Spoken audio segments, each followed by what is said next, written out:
안녕하세요. 골드만 삭스입니다. 오늘은 힌두교의 경전인 베다에 대해서 알아보겠습니다. 베다라는 것은 알다라는 뜻이죠. 힌두교의 경전 베다는 기원전 1500년경에부터 만들어지기 시작해서 기원전 한 1000년경에 마무리가 됩니다. 그 다음에 이제 기원전 한 500년경에는 베다의 해설서인 우파니샤드가 완성이 되죠. 그래서 베다는 그 힌두교의 신화적, 종교적, 철학적 경전이면서 문서가 되겠습니다. 베다는 산스크리트어로 기록이 된 힌두교의 가장 오래된 경전이 되겠습니다. 인도 힌두교에서는 베다를 이제 권위 있는 경전으로 인정하는 파가 있고, 베다를 인정하지 않는 파가 있습니다. 베다를 인정하지 않는 파는 힌두교의 비정통파인 이단으로 불리우는 나스티카가 되겠습니다. 이 나스티카에 속하는 비정통파에 들어가는 거는 불교, 그다음에 이제 자이나교, 그다음에 시크교. 시크교는 이제 북부 인도에서 아주 강성했던 힌두교 원칙론자들이죠. 그다음에 이제 자이나교는 이제 불교하고 별도로 존재했던 종교가 인도 북부에 존재했던 종교가 되겠습니다. 그다음에 이제 베다를 완전한 신성한 경전으로 인정하는 힌두교의 정통파는 아스티카가 되겠습니다. 그러니까 정통파는 아스티카, 그다음에 이제 비정통파는 나스티카 이렇게 되겠습니다.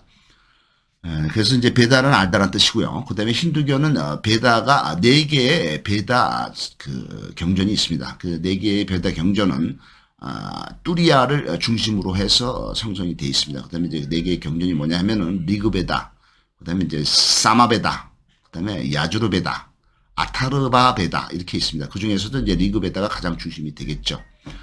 기원전 1500년 전에 인도의 북부에서 이제 아리아인들이 이제 힌두쿠시 산맥을 넘고 펀잡으로 내려오죠. 그래서 북인도에 진출을 하면서 이 아리아인들이 원주민인 드라비다족을 정복을 하면서 이때 아리아인들이 이제 베다 시대를 열게 되겠습니다. 그래서 아리아인들이 이제 힌두교를 만든 거죠. 그다음에 이제 브라만이라든가 이런 카스트 제도도 만든 거죠. 원주민인 드라비다족을 통치하기 위해서 만든 걸로 추측이 되고 있습니다. 이 아리아인들이 누구냐 하면은 더 멀리 북쪽에 흑해와 카스피의 북쪽에서 발흥을 했던 스키타이족 중에서도 귀족 계층의 아리아인들이 그쪽에서부터 계속 남쪽으로 내려와서 중앙아시아를 지배를 하고 거기 잔류한 사람들은 이제 소그드족이라고 부르죠. 그다음에 이제 더 내려와서 아프가니스탄, 파키스탄을 넘어서 인도 북부까지 내려와서 인도 북쪽에 있는 델리 쪽까지 점령을 하면서 드라비다족을 지배를 하죠. 일부 드라비다족은 남쪽으로 이전을 하고 이 아리아인들이 지배층이 되면서 이들이 이제 기원전 1500년경에 이렇게 이주를 하면서 힌두교의 경전인 베다도 만들고, 그다음에 이제 해설서인 우파니샤드도 이제 기원전 한 500년경에 이제 만들었다 이렇게 되어 있습니다. 기원전 1200년 전에 인도에 있던 아리아인들은 리그베다를 중심으로 해서 다신교인 브라만교를 창설을 하게 되겠습니다. 그러니까 그 문서가 먼저 완성이 되고 그다음에 이제 종교가 완성이 된 셈이죠. 자연에 대한 관심과 자연에 대한 경외 사상으로 가득 찬 힌두교는 자연을 지배하는 신을 태양, 바람, 이런 여러 가지 자연 현상이 있죠. 신을 숭상을 하는데 신의 수는 33개가 있다든가 아니면 3333개가 있다든가 해서 이 3자를 아주 강조를 하는 걸로 돼 있습니다.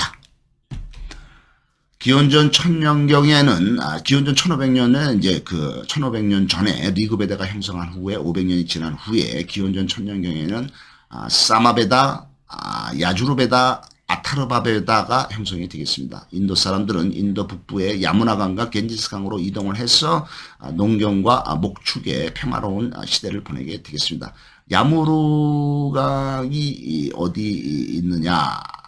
야무나강이죠. 야무나강이 어디 있냐면은 여기 인도가 있죠. 인도의 가장 동북부, 여기 중에 미얀마죠.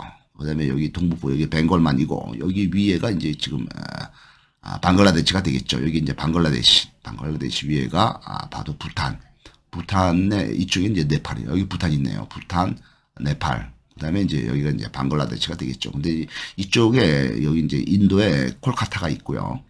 그다음에 이쪽으로 해서 이제 그 쭉 이제 이 겐지스강이 있습니다. 겐지스강이 쭉 흘러서 쭉 가서 겐지스강이 이렇게 쭉 흘러가고 이 겐지스강의 지류인 야무나강이 여기 있습니다. 야무나강. 겐지스강의 지류죠. 여기 거의 이제 그 겐지스강의 상류 쪽에 있죠. 그래서 야무나강이 이쪽에 이제 지류를 쭉 뻗어서 뉴델리를 지나는 강이 야무나강이 되겠습니다. 이 야무나강변에 이제 인도의 수도인 뉴델리가 있고 그다음에 이제 유명한 이제 아그라 도시 아그라가 있죠. 그다음에 이제 자이프루 관광지로 유명한 자이프루가 또 여기 있죠. 그래서 이제 여기가 이제 바로 이제 그 야무나강 지대가 되겠습니다. 그다음에 겐지스강의 이제 원류는 이쪽으로 해서 이쪽으로 해서 이제 이쪽으로 흘러가는 걸로 돼 있고 바로 이제 네팔이 여기 있습니다. 그다음에 이제 그 유명한 도시인 파탈리푸트라는 뭐 이쪽에 있죠. 이쪽에 있고 파탈리푸트라. 그다음에 이제 그 인도의 도시들이 이제 이렇게 있는 걸로 되어 있습니다. 우리가 알고 있는 세계, 우리가 보고 있는 세계는 겉모습일 뿐이다. 이렇게 되어 있습니다. 환상에 불과하다. 그렇게 힌두교에서는 보고 있습니다. 우리의 인생을 아주 피폐하게 만드는 악마의 삼형제가 있는데 이 악마의 삼형제는 누구냐면은 내 마음속에 오만, 교만이죠. 그 다음에 이제 두 번째로는 기만, 거짓이죠. 뭐 이제 거짓말을 한다든가, 내게 스스로 생각한다든가. 그러면 세 번째로는 원망, 남을 원망하는 거죠. 그래서 이제 세 개의 그 악마, 내가 갖고 있는 세 개의 악마가 뭐냐? 오만, 교만. 두 번째로는 기만. 세 번째로는 원망, 남을 원망하는 거죠. 요 세 개가 가장 우리를 피폐하게 만든다. 그래서 그거를 없애야 된다. 이렇게 힌두교에서는 베다에서는 얘기를 하고 있습니다. 위대한 결과는 운명을 건 도전에서 나온다. 가만히 있으면 뭐 되는 일이 없는 거죠. 그래서 도전을 하라 이거죠. 그래서 얻는 게 있으면은 반드시 또 잃는 게 있게 되겠습니다. 내가 성공을 해서 큰 명예를 갖게 되면은 또 가족에 소홀했다든가 잃는 게 있게 되는 거죠. 모든 면에서 완벽한 인생은 없다. 그냥 최선을 다할 뿐이다 이거죠. 세상에는 수많은 게임이 있습니다. 그런데 이 게임 중에서 항상 하던 것만 하지 말고 새로운 것을 한번 해봐라. 어차피 한번 살다 가는 인생 너무 답답하게 살지 말라는 얘기죠. 이번 게임에서 성공하지 못한다고 실망하지 말고 다른 게임에 도전을 하면 된다. 이렇게 되어 있습니다. 쉬운 것만 찾지 말고 도전을 하라. 막상 해보면은 그게 이제 생각할 때는 어렵지만은 해보면은 어렵지 않다는 것을 알게 된다. 이렇게 되어 있습니다. 어제보다도 나은 삶의 변화를 추구하라. 목표가 바뀌면은 보이는 게 바뀐다. 구약 성경의 하나님은 자연의 힘이다. 구약 성경은 그 기독교에서는 이제 구약 성경이 있고 이제 그 신약 성경이 있죠. 구약 성경을 위주로 해서 믿음을 가져가는 것이 이제 유대교가 되겠고, 예수님이 이제 만드신 신약 성경을 중심으로 해서 믿음을 가져가는 것이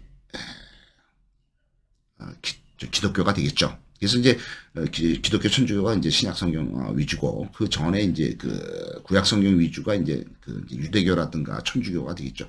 이 구약 성경은 이제 그 옛날에 그 아브라함이라든가 그다음에 이제 이삭 그다음에 이제 뭐 모세 이런 사람들의 이제 이야기를 담은 거고 신약 성경은 이제 주로 그것도 포함을 했지만은 예수님의 행적, 예수님의 말씀, 예수님의 가르침 뭐 이런 걸 위주로 한 거죠. 그래서 이제 예수님이 이제 12제자가 있는데 12제자 중에서 가장 우리가 잘 알고 있는 것이 이제 베드로가 있지만은 이 기독교를 전 세계로 전파하는데 가장 큰 공을 세운 사람이 이제 바울이죠.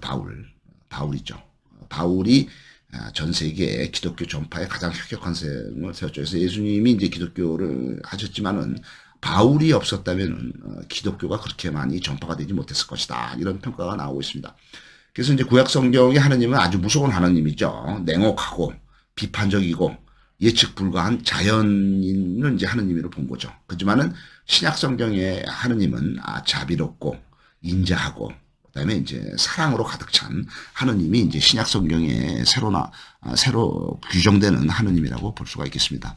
우리가 눈으로 보는 시각이라는 것은 빛이 있어야 볼 수 있는 거죠. 빛이 없으면 못 봅니다. 그래서 빛을 받아서 빛의 속도는 초속 30만 킬로미터가 되겠죠.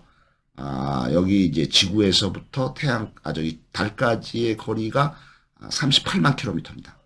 그러니까 빛의 속도로 1초면은 달에 간다 이거죠. 똑딱 하면은 1초면은 30만 킬로로 빛이 가니까 달까지 거리가 38만 킬로미터니까 1초 조금 넘어서면은 달을 볼 수가 있는 거죠.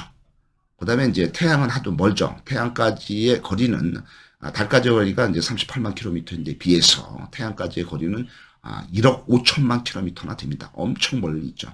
그렇기 때문에 우리가 불타지 않고 살아있는 거죠. 너무 조금이라도 가까우면 이제 불타는 거죠.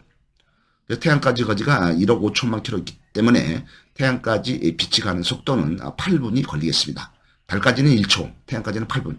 8분이 지나야 이제 그 빛의 속도로 태양까지 가는 거죠. 그래서 그 빛의 속도라는 것이 우리가 그 빛이 있어야 볼 수가 있기 때문에 우리가 지금 보고 있는 태양은 8분 전에 태양의 모습이 되겠습니다. 우리한테 날아오는 동안이 이제 8분이 걸리기 때문에.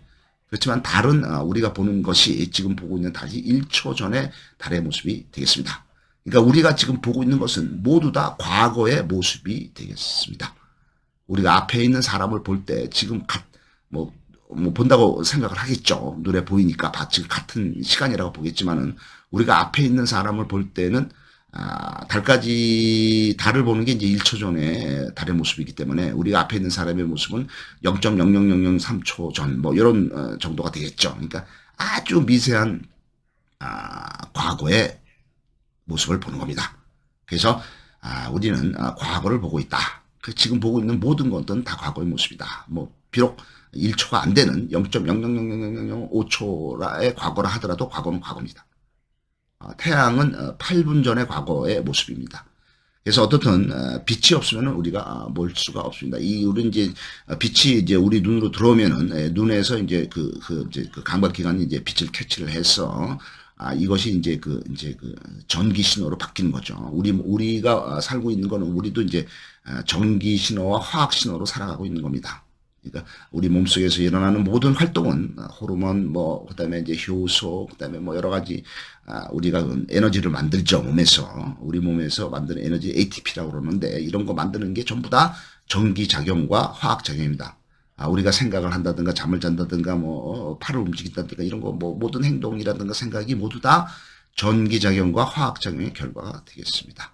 그래서 빛도 우리 눈으로 들어오면은 우리의 그 시각 중추를 통해서 전기 신호로 바뀌게 되고 이게 이제 그 시신경을 통해서 뇌로 전달이 되게 됐습니다. 뇌에서는 이제 그거를 분석을 하고 그걸 판단을 하게 되겠습니다. 그래서 이런 그 감각기관은 선택을 하고 집중을 해야만이 볼 수가 있습니다. 시각은 망막의 한가운데 우리 눈 그 맨 안쪽에 있는 망막 스크린이죠. 스크린.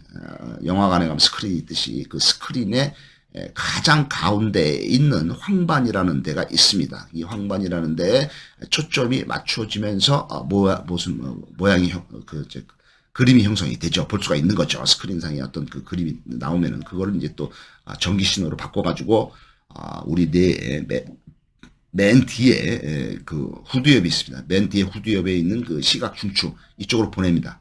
그러면 이제 맨 뒤에 이제 후두엽의 시각 중추에서 요 전기 신호를 받아서 이 전기 신호를 다시 이제 맨 앞쪽에 있는 전두엽으로 보냅니다. 이 전두엽에서 모든 판단을 하기 때문에 그래서 이제 그 가는 과정에서 중간에 우리의 뇌의 가장 가운데 중간에 있는 시상이라든가 이쪽을 이제 통과를 하죠. 통과를 하면서 이제 정보, 이 전기 신호가 계속 전달이 돼서 이제 전기 신호를 분석을 하고 그걸로 해서 저거는 고릴라다, 무섭다, 도망가자 이런 판단을 하게 되는 것이 이제 순식간에 0.01초 안에 이런 그 전기 신호가 왔다 하면서 이제 되는 겁니다. 그래서 어떻든 우리 뇌 안에 있는 영화 스크린인 그 망막 그 가운데 가장 가운데 있는 황반에 상이 맺히게 되면서 된다. 이런 쪽이 이제 이상이 생기면 잘 안 보이거나 흐리게 보이거나 이런 거죠. 그래서 어떻든 간에 시각은 그 중에서 집중을 해야 되기 때문에 모든 거를 다 집중을 할 수는 없기 때문에 자기가 보고 싶은 거, 그 다음에 가장 중요한 거, 가장 필요한 거 이런 데에 집중을 하게 됩니다. 그래서 그 나머지 것들은 잘 안 보이게 돼요. 그래서 우리가 어디를 걸어가더라도 예를 들어서 이제 떡집에 가서 떡을 사고 몇 년 동안 그 앞을 지나다녀도 관심이 없거나 집중이 없으면은 떡집 이름을 모릅니다. 그런 식으로 해서 우리는 한계가 있다. 우리의 감각기관과 그것을 처리하는 데는 한계가 있다 이렇게 되어 있습니다. 그래서 시각은 중요한 것만 처리를 하고 그 외에 대부분은 눈에 띄지 않고 우리가 매일 보더라도 인지를 못하게 되어 있습니다. 우리가 농구 경기를 하는 거를 집중하고 있으면 누가 몇 골을 넣나 이런 걸 집중하고 있으면은 농구 선수들 사이에 한가운데로 걸어가고 있는 고릴라를 보지 못하게 됩니다. 다른 데에 집중을 하면은 내가 내 바에 앉아서 술을 먹더라도 딴 데다 집중을 하게 되면은 그 출입문에서 누가 들락날락 하는지를 보지 못하게 되는 것이 인간의 감각기관, 그다음에 그게 바로 현실세계가 되겠습니다. 그래서 힌두교에서 말하는 거는 이 현실세계, 이 현실세계에서는 개화가 다 틀리다. 개화는 아트만이죠. 개개인의 자아가 다 틀리다. 나와 너가 틀리고 내가 그 사람하고 또 그녀하고 틀리다. 이 개화가 틀린 것은 이 현실세계가 다 어떤 그 환상이다, 망상이다 이렇게 보고 있는 겁니다. 이게 이제 밟지 못하기 때문이다, 빛이 없기 때문이다 이렇게 돼 있고요. 그 자신의 개화를 깨닫고 여기에서 해탈을 얻게 되면은 나의 개화 아트만하고 이 그 우주의 초자아인 브라만하고는 같다. 내가 바로 신이다, 이런 식, 브라만이다, 아트만이 브라만이다, 이런 거를 주장하는 것이 바로 힌두교의 경전인 베다가 되겠습니다. 감사합니다.